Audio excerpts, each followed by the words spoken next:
So now you have all little petals crocheted. I still have one more to make, and I will show you what I did. I start decreasing the amount of stitches somewhere over here and made the petals just a little bit shorter. So instead of crocheting 5 half double crochet, then 4 or 5 double crochet and 3 half double crochet for the each petal, I start decreasing amount of those stitches. Instead of making 5, I would make 4, then 4 here, and 2 or 3 at the end. So again, 4 half double crochet, 4 double crochet, 2 or 3 half double crochet. And you can decide, you can make 3 or 4 like that, smaller, and then last 4 or 3 petals again smaller.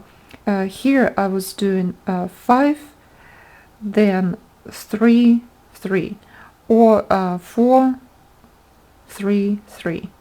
So let me show you. I will finish and show you how I finished the whole motif in general. So I connected my cord to the previous row, and now I'm ready to crochet, turn my work, and crochet stitches here.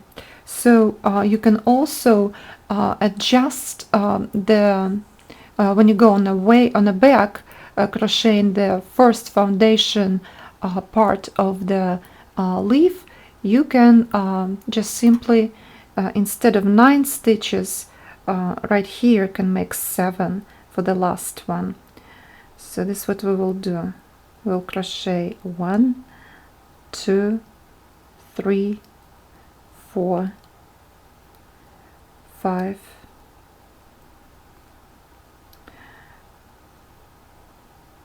6, 7. So instead of 9, I made 7.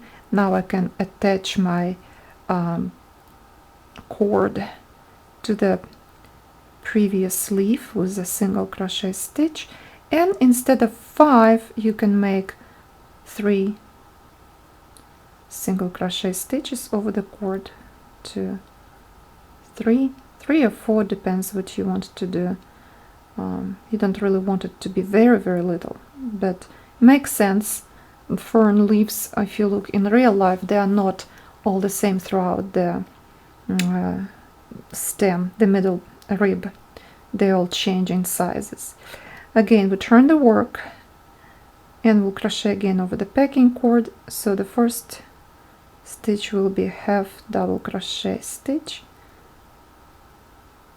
So if you want to make them smaller, you just have to on your own decide how many stitches you want to decrease. It's very personal. It is not in a pattern, but I decided to make it more realistic. 1, 2,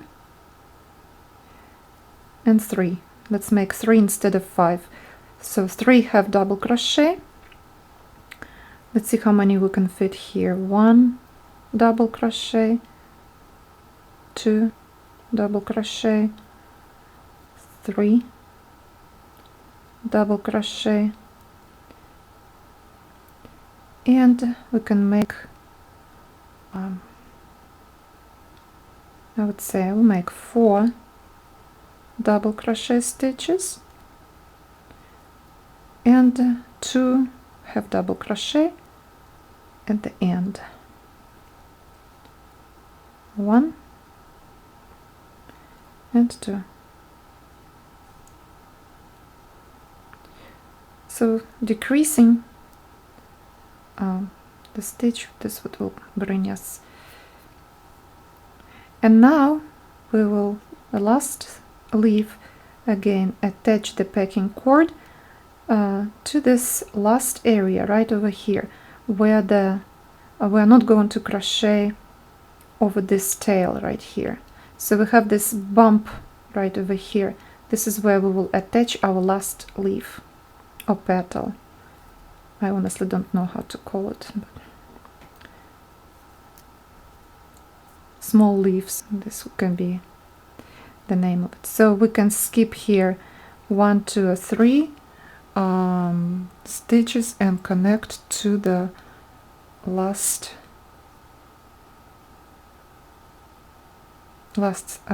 piece of cord right here, like this. And then make a slip stitch at the end, just slip stitch. This is, by the way, this will be your back of the back of the work. Make a slip stitch, and you can cut thread long enough to weave in and sew in the cord. I told you to cut thread for the cord 200 inches long. In the book that I have, that I showed you a pattern, everything is in Japanese, so what I did, I just measured the red line that highlighting the packing cord, and when I measured it, this is what I came up with, and I have still piece left. So I guess you can cut smaller piece, like 10 inches, 15, I would say even 20 inches shorter, but it's better to be left with a piece than not to have enough. So I'm not worried about this much. I can always use this, never throw away. I will cut this piece and I will use it again for crocheting something small where I need packing cord. So it's not a big deal. Never worry about it. If you have something happen like that, you have too much of the cord left, don't worry about it. Cut that piece and make a small box where you can collect all those pieces and use them later for future smaller motifs.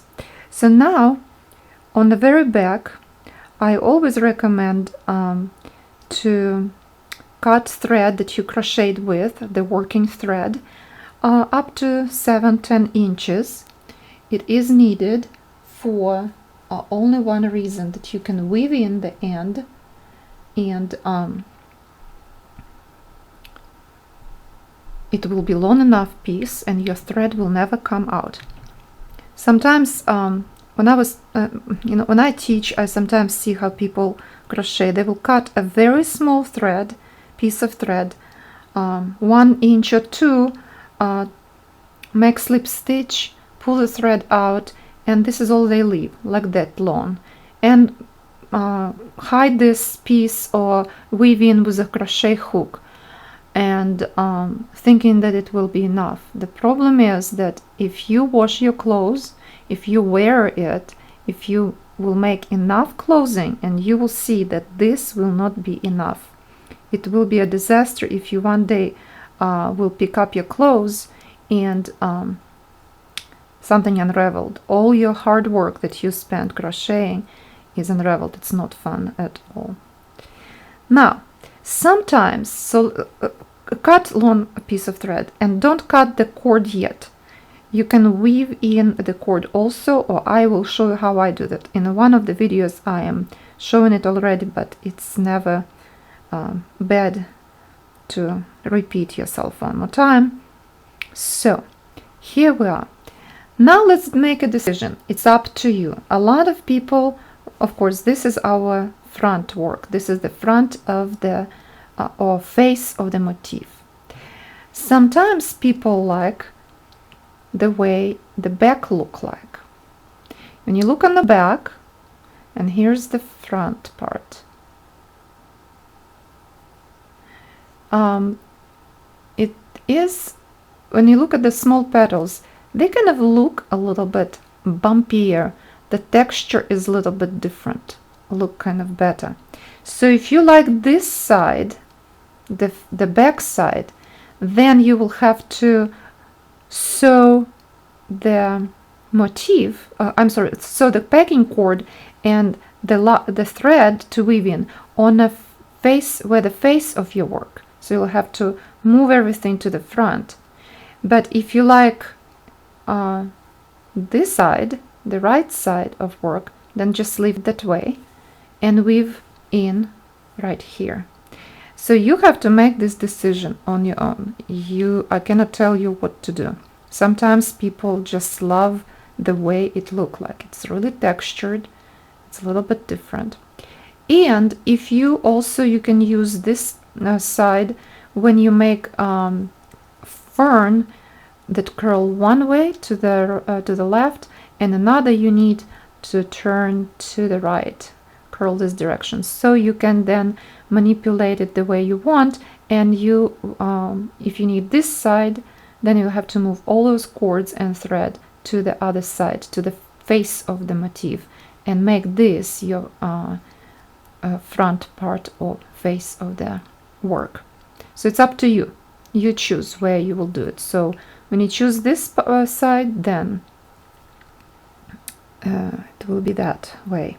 Okay, so now I always leave face as a face. I never, very rare, change it.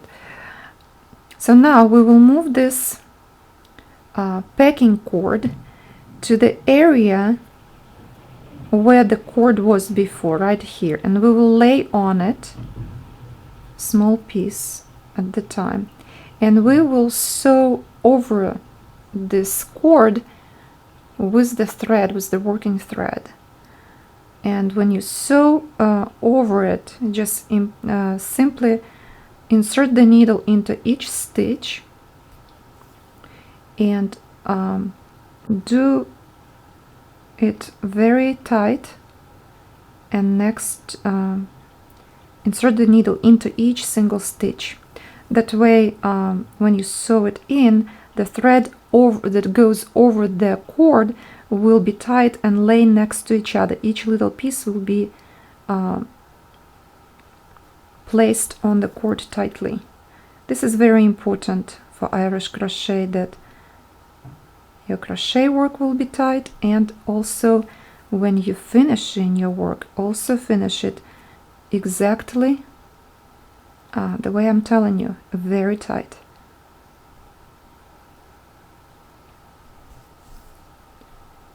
Because you don't want your work to be unraveled.